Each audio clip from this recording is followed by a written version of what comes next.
Selamat pagi, salam sejahtera bagi kita semua, Bapak Ibu dan saudara-saudaraku yang dikasihi dalam Yesus Kristus. Di pagi hari ini kita akan mendengarkan firman Tuhan di hari Kamis tanggal 29 Agustus 2024. Saya undang kita berdoa. Bapa di surga, Bapa yang baik, kami mengucap syukur buat kasih penyertaan Tuhan dalam hidup kami. Di pagi hari ini Tuhan kami bersyukur dan rindu untuk mendengarkan firman-Mu. Biarlah firman-Mu itu yang menjadikan penuntun penolong di setiap langkah kehidupan kami. Di dalam nama Tuhan Yesus Kristus kami berdoa dan mengucap syukur. Amin. Bapak, Ibu, dan saudara-saudaraku yang dikasihi, renungan harian sebagai nats firman Tuhan di hari ini adalah Lukas 10 ayat 39.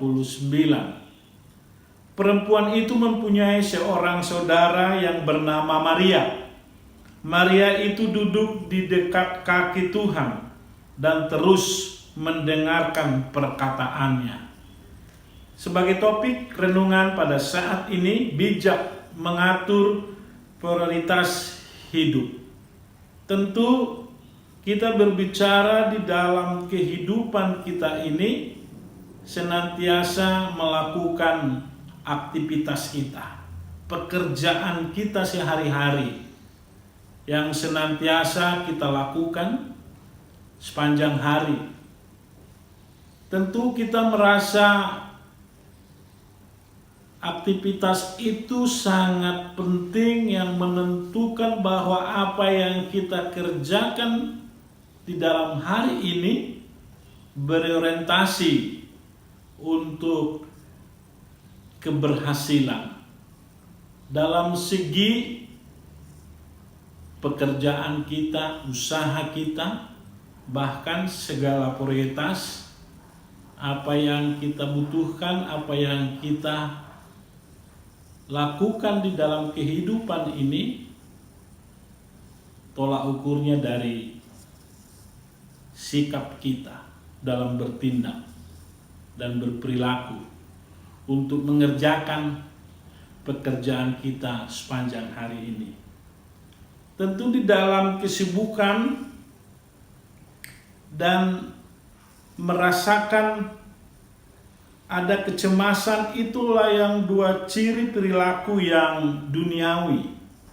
Sibuk, cemas, yang senantiasa diperhadapkan dalam kehidupan kita sebagai manusia masa kini. Sibuk, tidak mempunyai waktu ini dan itu untuk apa yang kita mau kerjakan sebagai skala prioritas kita. Berdampak perhatian kita, waktu kita terkuras di dalam pekerjaan kita sehari-hari, sehingga ada beberapa terkendala perhatian kita kepada keluarga, kepada suami atau kepada istri atau kepada anak, anggota keluarga. Karena anggota keluarga memiliki kesibukan masing-masing yang senantiasa yang harus dipacu dengan waktu itu. Seringkali kita sebagai manusia memberikan alasan tidak memiliki waktu untuk hal-hal yang bersifat untuk kita berkumpul sesama anggota keluarga, bahkan keluarga besar. Sepertinya waktu itu sangat penting dan perlu, dan kita harus berlomba-lomba untuk melakukan aktivitas kita sehari-hari tanpa menyisihkan waktu hal-hal kebersamaan itu. Apalagi di dalam kegiatan sosial Tidak ada lagi waktu untuk itu. Bahkan yang paling prinsip dalam persekutuan doa atau ibadah gereja juga merasa kita tidak ada lagi waktu untuk datang beribadah, berdoa kepada Tuhan. Karena sudah terprogram, sudah tersusun kegiatan-kegiatan kita hari demi hari. Itu sebabnya kita sebagai anak-anak Tuhan harus memiliki hikmat, kebijakan untuk mengatur yang mana prioritas hidup kita sesungguhnya. Di dalam nats ini Bapak Ibu dan saudara-saudaraku berbicara tentang Maria. Bagaimana dia memiliki sikap dan komitmen ketika Tuhan Yesus datang ke rumah mereka sebagai tamu. Dia meresponi untuk mendekat, mendengar Tuhan Yesus berbicara. Bahkan dikatakan Maria ini duduk dekat kaki Tuhan dan terus mendengarkan perkataannya. Inilah prioritas yang diambil oleh Maria. Dia memberikan waktu, kesempatan kepada Tuhan Yesus untuk berbicara dari hati ke hati secara pribadi. Dia mendengar. Lewat perkataan itulah dia merasakan sukacita, damai sejahtera.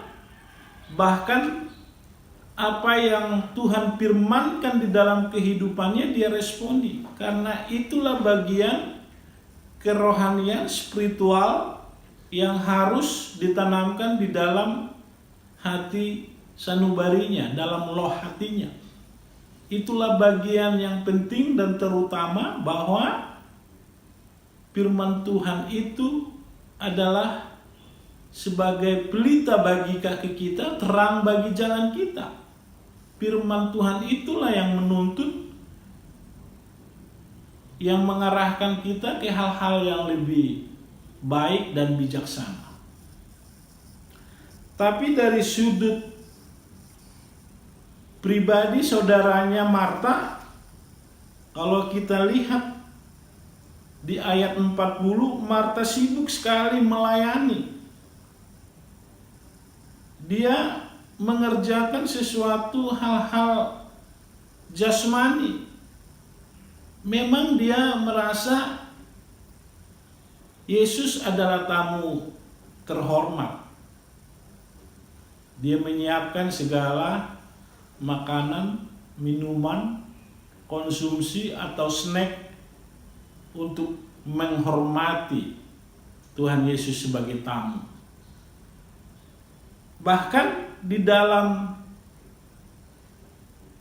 tindakan atau yang dia kerjakan itu tidak sungguh-sungguh untuk melayani Tuhan Yesus.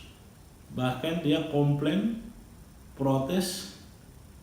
Dia berkata, Tuhan, engkau lihat bagaimana saudaraku Maria hanya duduk saja, berdiam diri tanpa dia mau membantu saya untuk mengerjakan hal-hal yang penting ini untuk makanan dan minuman dan kebutuhan jasmani. Tentu dua pribadi, Maria dan Marta, yang bertolak belakang, tetapi secara sudut pandang manusia mereka melihat dari sisi yang berbeda. Maria memposisikan diri untuk mau mendengarkan perkataan Tuhan Yesus. Apa yang dibawa Tuhan Yesus ke rumah mereka adalah berita sukacita. berita kebenaran firman Tuhan. Karena itulah yang penting di dalam kehidupan ini. Kita sebagai anak-anak Tuhan yang hidup di dalam iman, kepercayaan kita, ketaatan dan kesetiaan. Tetapi Marta melihat dari sisi lain untuk melayani Tuhan Yesus hal-hal kebutuhan jasmani. Bapak, Ibu, dan saudara-saudaraku, apa yang dilakukan oleh Marta tentu sesuatu hal yang penting bagi Tuhan rumah yang baik menurut takaran atau posisi kita sebagai tuan rumah bila mana ada tamu yang datang ke rumah kita. Tetapi tentu saja hal itu bukan sesuatu yang mendesak, apalagi jika dilakukan dengan sungut-sungut. Dia khawatir, cemas, apa yang dia lakukan itu nanti tidak maksimal, tidak baik. Bahkan dia menyalahkan orang lain dan juga menyalahkan Tuhan. Itu sebabnya Tuhan Yesus menegur Marta di ayat 40, Marta, Marta, engkau khawatir dan menyusahkan diri dengan banyak perkara. Di ayat 41. Maksud Marta baik menurut pribadinya, pikiran dia. Tetapi Tuhan Yesus menegur dia. Dia tidak memilih prioritas utama di dalam hidupnya. Tetapi kalau kita lihat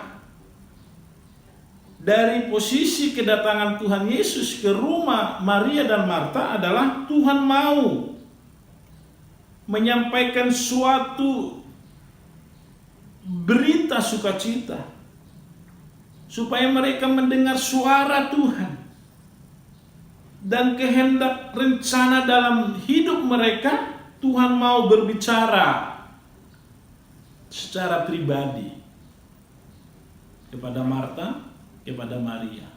Tetapi Marta sibuk dalam kesibukan pekerjaan jasmania. Tetapi Maria mau duduk diam dengar perkataan Tuhan Yesus.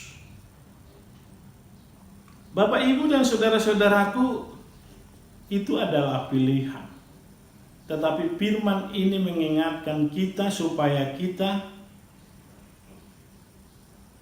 menyiapkan waktu kita, menyiapkan pribadi kita untuk mau mendengarkan Tuhan berbicara pribadi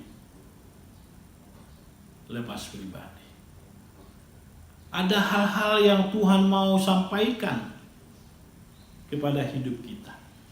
Tetapi kalau kita tidak mau meluangkan waktu, menyiapkan diri kita untuk mendengar suara Tuhan lewat ibadah, persekutuan, doa, bahkan kita tidak pernah memuji dan memuliakan Tuhan dan tidak pernah berdoa, bagaimana kita mengerti rencana Allah di dalam kehidupan kita?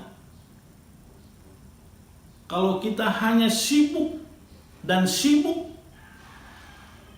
dalam aktivitas pekerjaan kita secara lahiriah, secara jasmania, tentu itulah membuat kita jenuh, khawatir, bimbang, bahkan tidak memiliki pengharapan yang hidup. Tetapi ketika kita mau menyiapkan hati kita sebentar bersekutu dengan Tuhan, duduk diam di kaki Tuhan dan mau berdoa, dan kita katakan, Tuhan Yesus, aku mau memuji dan memuliakan Tuhan. Bapak, Ibu, dan saudara-saudaraku, itulah pribadi Maria menjadi contoh yang baik bagi kita untuk senantiasa mengutamakan Tuhan lebih dari yang lain. Firman Tuhan itu berkata, jika engkau makan atau jika engkau minum atau jika engkau melakukan sesuatu yang lain, lakukanlah itu semua untuk kemuliaan Allah. Tertulis di dalam 1 Korintus 10 ayat 31. Berarti dalam segenap hati, segenap jiwa kita melakukan dengan betul-betul menyadari bahwa Tuhan itu memberkati kita. Tuhan itu yang menyertai kita. Tuhan itu yang senantiasa memelihara hidup kita. Bukan karena kuat gagah kita, bukan karena kehebatan atau kepintaran kita sebagai manusia, tetapi sungguh-sungguh itu semua karena kasih, anugerah, kemurahan Tuhan semata di dalam kehidupan kita.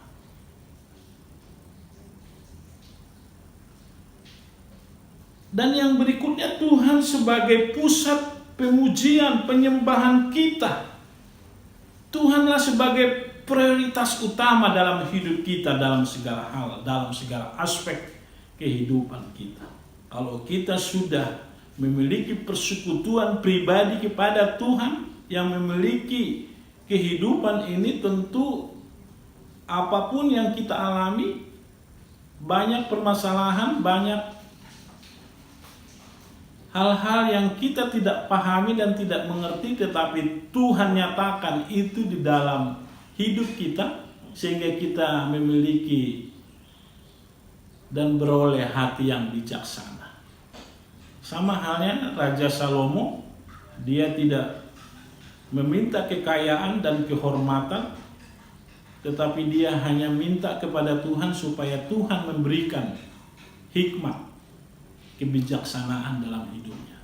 Dan ini juga yang kita teladani. Kita mau duduk diam mendengar suara Tuhan. Tuhan mau berbicara dalam hidup kita, saudara dan saya. Dan kita mau responi, kita mau teladani bagaimana Maria mau mendengarkan suara Tuhan dalam hidupnya, sehingga Tuhan leluasa berbicara, menyatakan rancangan-rancangan Allah yang luar biasa, bahwa rancangan Allah itu bukan rancangan kecelakaan, tetapi rancangan Allah adalah rancangan damai sejahtera. Tuhan memberkati kita. Selamat beraktivitas hari ini. Andalkan Tuhan di dalam kehidupan kita masing-masing. Amin. Mari kita berdoa.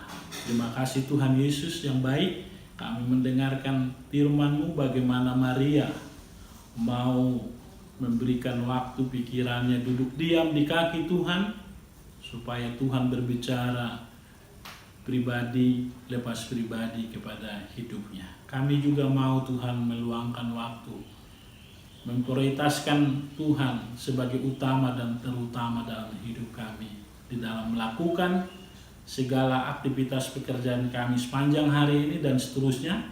Biarlah nama Tuhan yang dipuji dan dimuliakan. Terpujilah nama-Mu kekal sampai selama-lamanya.